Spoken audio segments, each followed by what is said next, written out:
This is topic E on page 86, applying borders and shading.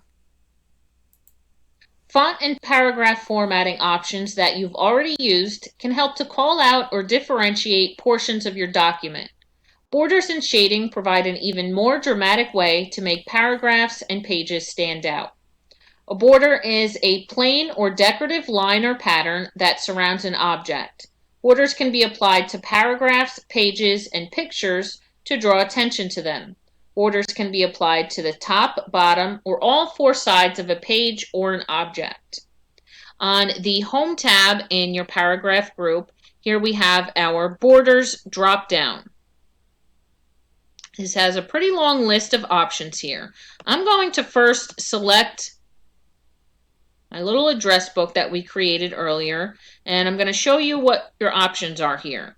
You can apply a bottom border that adds one single line at the end of the selected text, top border, left border, right border.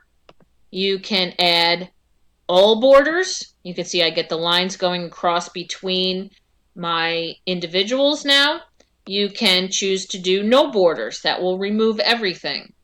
Or you can go down. For certain things, you can do just outside borders, so that gives a box border around the selected text. Inside borders, again, your lines. Inside vertical borders, this one doesn't have any because this isn't actually columns. These are set up with tab stops. But if they were actual columns, you could do your vertical borders. Diagonal down borders has this slash. Diagonal up border, you can do horizontal lines. I'm going to do no borders here, but I'm going to go down in that drop down and select borders and shading. And this opens my borders and shading dialog box. The first tab, we're going to take a look at the first tab and the last tab, borders, shading. Page border will come up in another section, even though these are pretty much the same here. So on my borders tab to the left, we have our settings section. And this is where you choose what type of border you want. You can choose none. You can have a box border, which is just a solid line going around your selected text. You can have a shadow border. This makes the right border and the bottom border a little darker than the other two sections. You can do a 3D border. This kind of gives it another standout effect as well. Or you can add custom borders. I'm going to do a box border here. So you select your setting, then you choose your style. You have your solid single line, dotted lines, you have dashed lines, double, triple lines. You can see you have lots of different options here. So just for a dramatic effect, I'm going to do a double jagged border here. Then you choose your color from the drop down. You have your theme colors up at the top, your standard colors along the bottom row. Make sure you choose the exact one that they specify when they tell you to do the step. I'm going to apply purple to this, and then you can choose your width as well.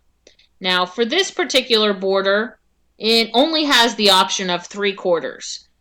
If I chose a different style, such as a solid border, you can see I have many different options for width. So it does depend on what style you select, what your options will be for the width of it. I'm going to stick with my double jagged, and then in the bottom right here, you can choose to apply it to the whole entire paragraph or to, whatever text you have selected.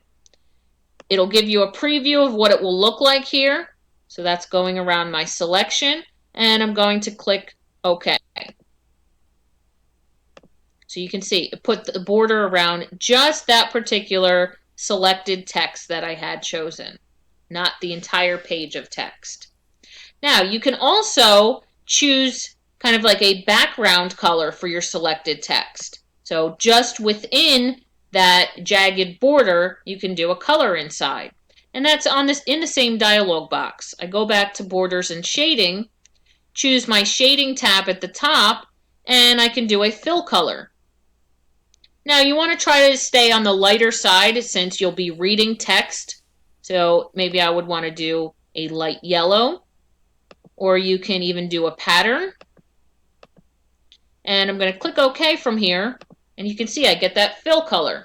So you can add different border designs, different background colors for your text, and format it so it's visually appealing to the reader.